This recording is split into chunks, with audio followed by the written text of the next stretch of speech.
Welcome back to the channel. For those of you who don't know me, I'm Lisa.Taylor-Austin, licensed psychotherapist and expert witness.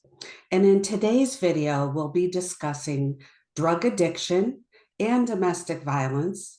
And at the end of this video, we'll have some helpful tips about those two issues.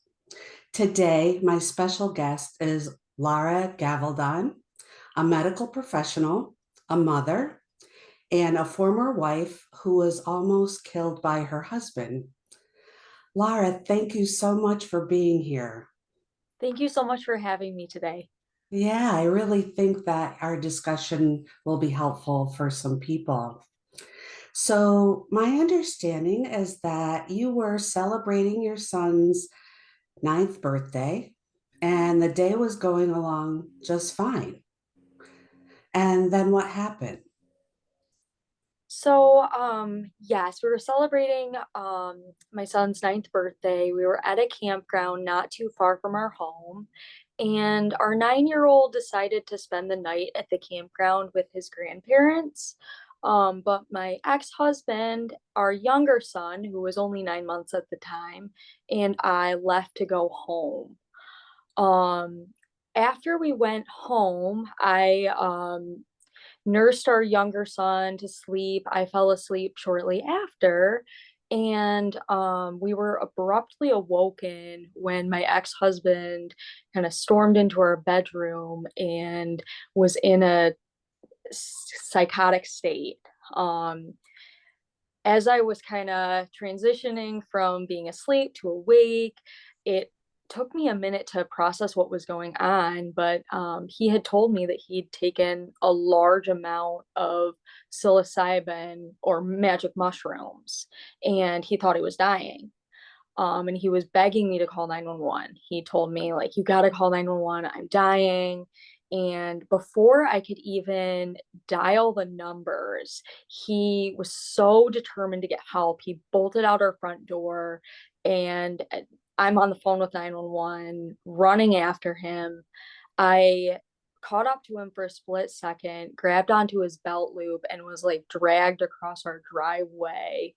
And he ran, kind of bolted away from me, ran to one of our closest neighbors' house, knocked on their door, and was frantically saying, "Hey, you got to call 911."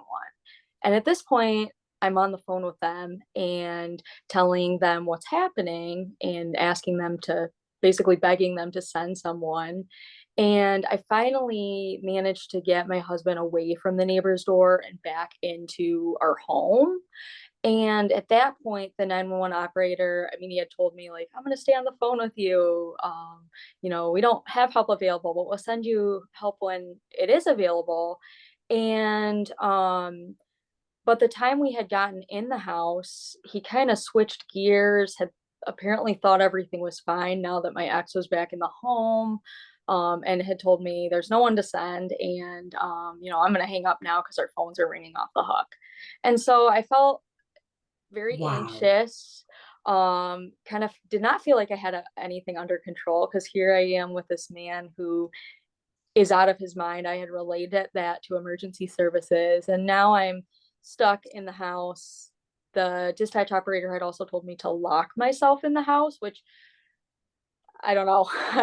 I don't know that that's the best solution to keeping track of someone who is out of their mind, but I did the best I could, and he was still acting erratic. And I had the brilliant idea of going down in our basement, because often, after the kids and I would go to sleep, that's kind of where he would go and watch movies. And he had taken psilocybin before, because he thought it was helping with his depression, and that's kind of where he would go and use it. And so I Can I thought that, pause you here for a second, yeah, Larry? You know what I think is really important for people listening to understand? You're this man's wife, and so you're concerned about him. absolutely. Yeah. So go ahead. I just wanted to point that out because I think later in the story, people might wonder why you were, following him, but this is your husband. You love him, you care about him. Clearly, he's not well. You're trying to get him help. Yes. And Mhm. he had never, I mean, he'd never displayed any sort of abuse before. Like he wasn't emotionally abusive. He had never been physically abusive. He wasn't manipulative. And so, I mean, I not only care about myself and I care about our children. I'm just panicking because at this point I'm thinking like, is my son that's in the house okay? Am I gonna be okay? Is my husband gonna be okay? And so after I take him down in the basement, he did seem to calm down and he was kind of going through, it's interesting because I haven't seen a lot of people in a state of psychosis before. And he had never been in a state of psychosis before, but it's interesting because there was almost moments of clarity, but they weren't true moments of clarity before he would spin back into erratic thought process and just basically was not with it at all. And during one of these moments of supposed clarity, I had told him, like, hey, I have something to tell you. Um, because I guess I should clarify that up until that point, I had tried to reassure him. I'm like, they're on their way, they're on their way. I didn't really know how to tell him that they weren't actually going to send anybody. And I probably should have been clear with about that right from the start, but I was worried what he would do. And I didn't think to call back because they had told me their phones were ringing off the hook and they didn't have anyone available to send. So I was thinking, the minute someone becomes available, it's going to be sent to a more worthy emergency. What I've got going on clearly is an emergency. And so Well, after I this had is just told, shocking. yeah, it was It's shocking shocking. to me that they're telling you we have no one to send. It was horrible. And I don't think I emphasized enough. Like I had told the operator I was anxious, I was terrified. I told them my husband was acting belligerent, which I mean, if you look up the definition of that, is someone who's acting like crazy and is violent. And he wasn't violent up until that point, but I mean, the way he was pounding on the neighbor's door, the way he ripped down our driveway without any concern that I was grabbing onto his belt loop and my knee was getting scraped across the driveway, like he was not in a normal state of mind.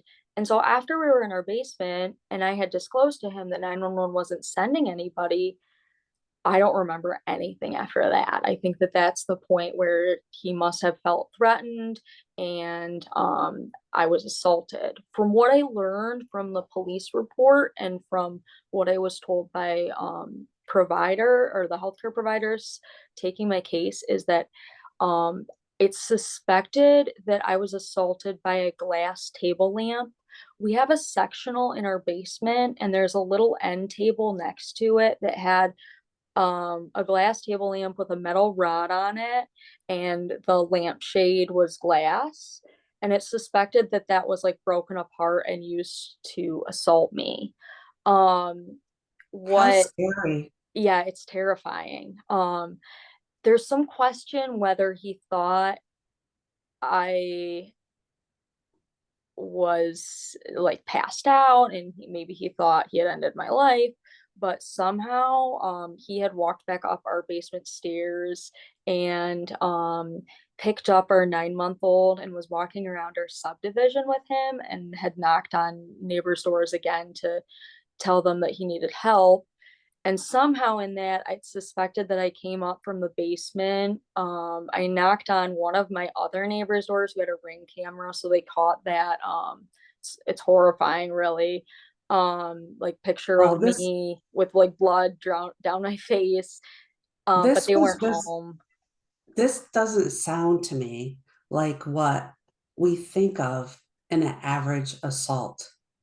Didn't you have a fractured skull and face and eye damage that ultimately you lost your eye, Yes, yep, missing and multiple broken face teeth? fractures. I lost teeth. Um, Basically the cylinder from the table lamp, they thought like went through my nose and like into my right eye socket.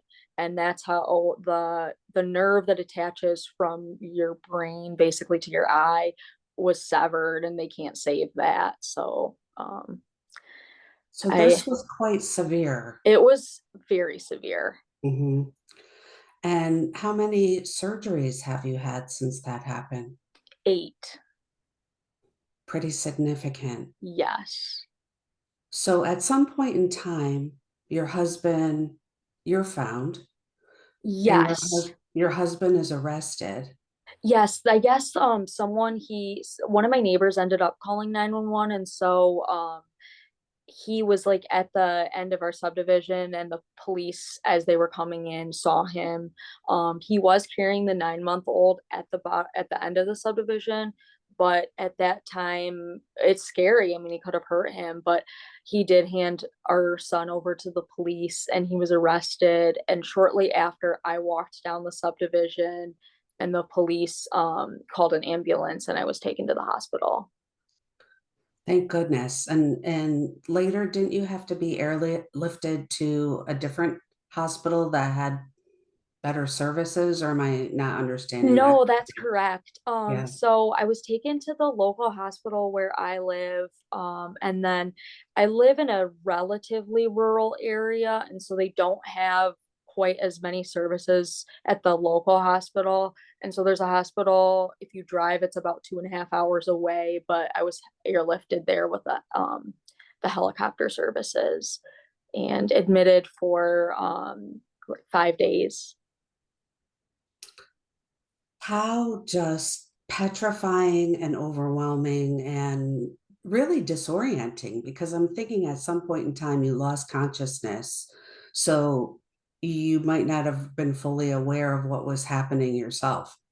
Yeah, I did lose consciousness and then um clearly I woke up at some point and was able to walk out, but I have no recollection of that. That's the only way that I even know about that is from what I was told and from watching the police body camera. I have no memory for 3 or 4 days after the assault. It's just a blank spot in my memory. Which is very common for people who experience significant trauma. So that isn't unusual. Um, so a no contact order or a protective order was put in place for you. And so your ex-husband is now in jail awaiting sentencing, and you have no contact with each other. Correct. The no contact order was put in place that the night that he was arrested. And my children or our children and I have not had contact with him. And I'm now divorced. Okay.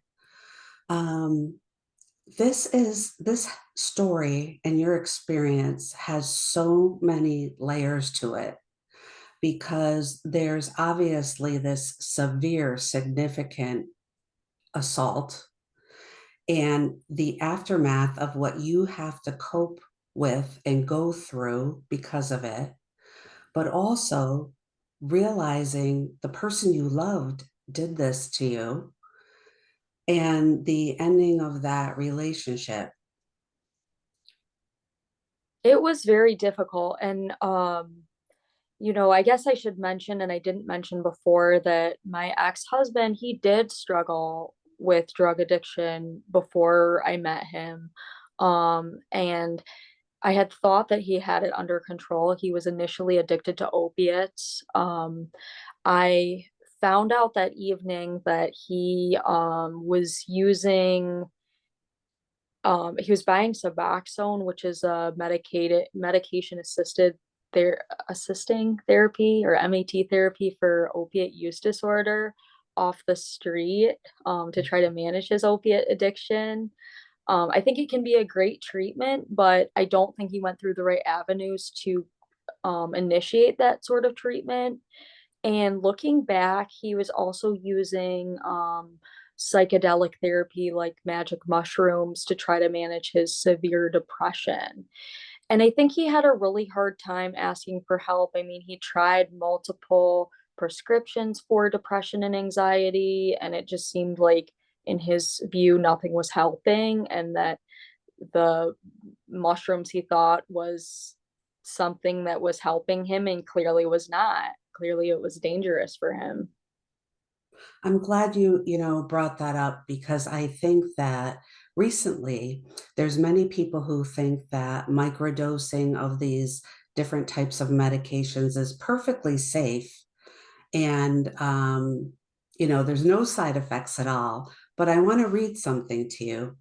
The FDA has granted breakthrough therapy designation to two formulations of magic mushrooms being studied for safety and efficacy as a medical treatment for depression. And breakthrough therapy means that the drug company has asked the FDA to get this approved quickly. So it's still going through trials and more research and studies need to be completed. The other thing I want to point out is that the FDA rejected the use of Molly and magic mushrooms for the treatment of trauma. So, I even have therapist colleagues who are very pro microdosing for depression, microdosing, for trauma. And there really isn't enough evidence that it works and what the long-term side effects are. I agree. And I think that, I mean, I can understand why someone would seek out an alternative type of therapy. I mean, depression and other mental health diagnoses can be debilitating. But I think that too many people focus on the positives of it, and there's isn't enough discussion about the fact that there's a lot of evidence lacking for these therapies and that there are dangers that can arise with their use. Right. And the National Institute on Drug Abuse states that research to date has not established whether microdosing with these drugs is safe or effective. So, I think people listening to your story are just, how did you get through this? And looking at your Instagram page, I am so impressed with your positivity and trying to keep a sense of normalcy for your children. Um, it's heartwarming because no one can fully understand what it was like to be in your shoes after this assault, but we can try to have empathy and imagine it, and to see you being so positive is just amazing.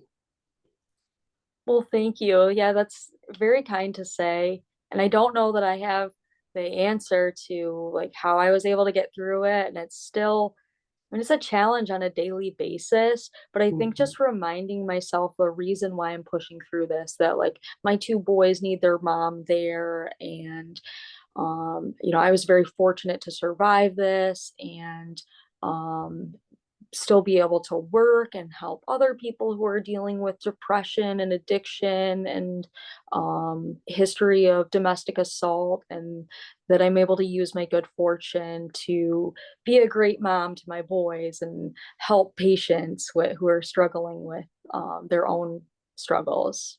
Yeah, I'm sure your children really help keep you going. They certainly do. Yeah, and they're cuties too. Um, so, here you are, you're a medical professional, you're Caucasian, you live in a subdivision, a nice home, right? And you're dealing with this issue. And so one of the things that you really stressed to me was that you wanted to let people know that drugs don't discriminate. They do not. I think that trauma doesn't discriminate, drugs don't discriminate. I think it's easy to like look at someone who is has a well-to-do life and thinks that they don't struggle with the same issues that sometimes other people do, but they're the wealthiest people out there, the most well-to-do people out there still can struggle with drugs and have severe consequences from it. And I think that it's an important issue, and it's an important issue to not, to realize that everybody can struggle with this. Yes, and there's no socioeconomic, gender, race, financial status that keeps us immune from this. Um, so it sounds like your ex-husband might have been trying to kind of treat himself. And I see this a lot in my practice, where people oftentimes don't want to go to a psychiatrist or to an APRN or a PA and talk with them about medication, but they'll self-medicate. And I'm sure you see that, in your line of work as well. Absolutely. I think there's some level of I mean, people are hesitant to talk about their issues with depression and addiction, and they would rather treat it by themselves because they have that hesitancy. And I think what I also run into is, and I know this isn't true for every area, but I think it is true for a lot of areas, that there just isn't enough access to psychiatric care. I know where I live, there's hardly any psychiatrist that someone can get into. There's not enough therapists that someone can get into.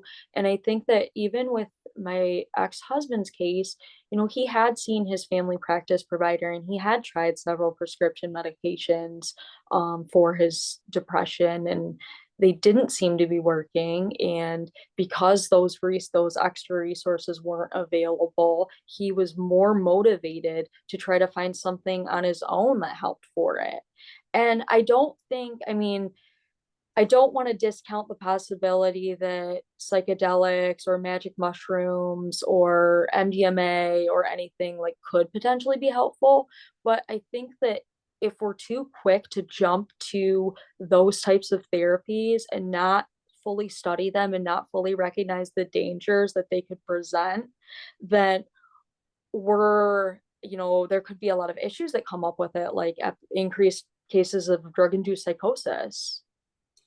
I completely agree with you. And sometimes I think in this country, there's too much of a rush to just Yeah. push things out without really going through, all the the, the correct avenues, and yeah, it's sad. yeah, and it's scary actually. Now, prior to this, your husband had not been physically abusive, as you stated, but now you have experienced domestic violence. Yes. So, even though your situation might be different from someone who is experiencing it on a daily basis, do you have any insights or words of advice for people who might find themselves in a domestic violence situation? um I want people to know who are in that situation that you're not alone, and that domestic violence isn't like a cookie cutter mold. That just because this happened once, I'm still a victim of it. And I think if we look at the different cases that um the different ways that someone becomes a domestic violence victim. In my situation, clearly it was from his drug use. And I think that if we're able to identify that if he had gotten the help, this violence would have never occurred. And I think that there is a big link to violence and drug and alcohol use. And I think that if a lot of people were to get help for those issues, this might never happen. Not to say, because I get told that a lot. I see like on comments on my Instagram, people will be like, well, she knew he was a drug addict. It must have been her fault. Like she should have left him. And I think that that is another awful thing that a lot of victims of domestic assault deal with is victim blaming. It's not the victim's fault. Yes, there are factors where they can increase the risk of domestic violence, like drug addiction and alcohol use, as I said before. But just because someone is involved with someone who uses those substances, there's so many complexities to a relationship that you can't pinpoint and blame a victim for what happened to them. That was a choice that their partner made, to take that drug or, to assault, or harm them. It's not, I mean, I just can't emphasize that enough, that it is never the victim's. You can't victim blame. It's not the victim's fault. 100%. And I think in cases where we've all met people who have addiction issues, but maybe they're not active. Maybe they had addiction issues when they were younger, and 20 years has passed and they've been sober for those 20 years.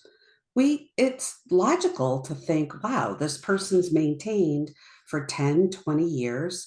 And so they're going to be able to continue to do that. And I But think that's too where part of my problem was, is that, like, I thought that my ex-husband was over some of his addiction issues, and I think that he was more deeply involved and deeply struggling with addiction than what I was aware of at the time. And so there, like you said, there are people who have dealt with it in years past, and there are people who overcome their addiction issues. right. But I think it's very common, that we start dating someone even, and we think, well, they've been clean for 10, 15, 20 years. They're probably able to cope with this. And it isn't until some maybe major life stressor happens to them, or, some type of other mental illness happens to them, where it reactivates this addiction. And I think it's pretty understandable that we would think the person's maintaining after all these years, you know? So I agree with you 100% about victim blaming. I think that, each situation is unique and different. And I'm really glad that you pointed that out, because all people suffering from domestic violence aren't staying in a domestic violence situation for years and years and years. First, and even those people need help getting out of it. It's not their Absolutely. it's not their fault they're staying. They might be staying because they're afraid they're going to get killed if they leave.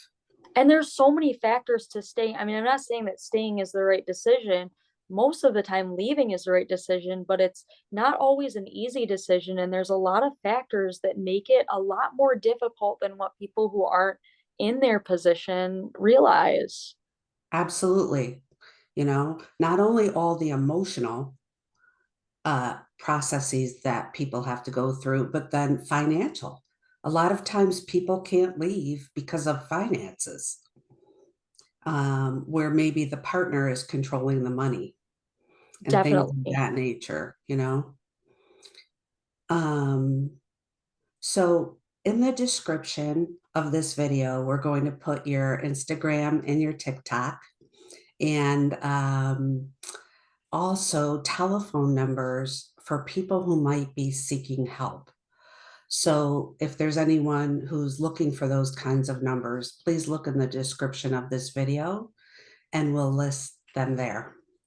Lara, I've so enjoyed talking to you today. I'm so impressed with your professionalism, but also your tenacity and your ability to stay positive in a very unpositive experience. So I thank you so much for being here with us today. And I wish you all the good things that life has to bring. Thank you so much. Take care.